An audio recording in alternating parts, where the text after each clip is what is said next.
Comment les troubles psychiatriques sont-ils liés aux infections pendant la grossesse? Alors que des études ont déjà montré que des infections graves au cours de la grossesse peuvent favoriser divers troubles psychiatriques chez l'enfant à naître, des chercheurs de l'Université de Copenhague ont plus précisément montré chez la souris comment les infections affectent le développement neuronal du fœtus et l'importance du moment où celle-ci se produit. La santé de la mère est très importante pour le développement du cerveau du fœtus pendant la grossesse.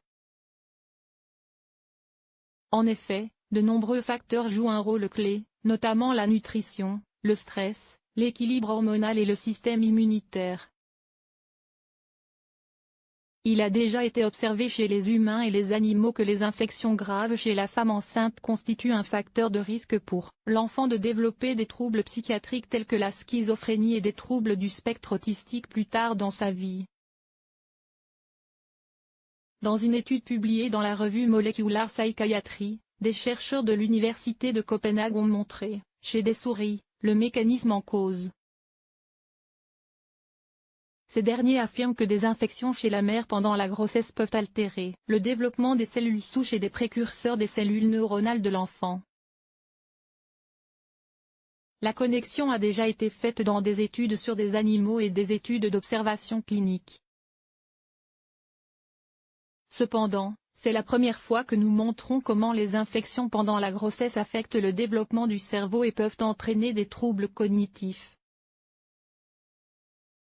Bien que de nombreux facteurs aient été supposés ou indiqués, il est important de montrer les étapes du développement neuronal réellement affectées, explique le Pr Konstantin Kodosevich, l'un des auteurs de l'étude.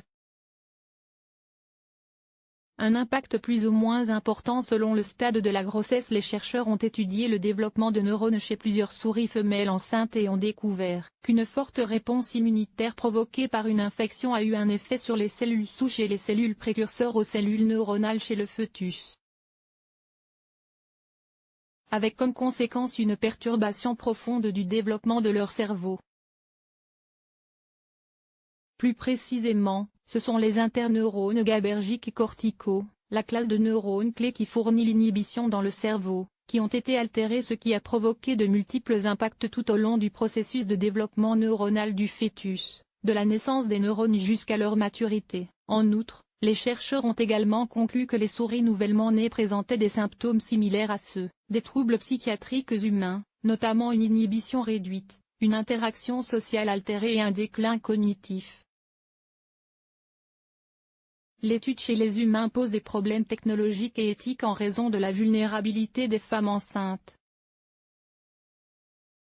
C'est pourquoi nous étudions le fonctionnement des mécanismes chez la souris.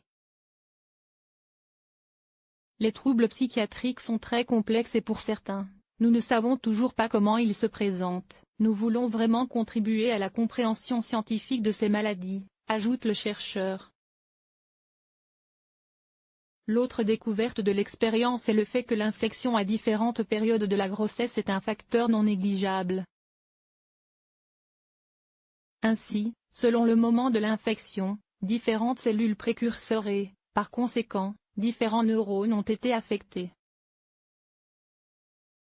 Ce qui signifie que le moment où se produit l'infection est très important et peut conduire à des résultats variables en fonction du stade de développement du cerveau affecté. Cela peut potentiellement sous-tendre la complexité des troubles psychiatriques, estiment les chercheurs qui souhaitent approfondir leur connaissance sur les mécanismes moléculaires à l'origine de cette dégradation du développement des interneurones.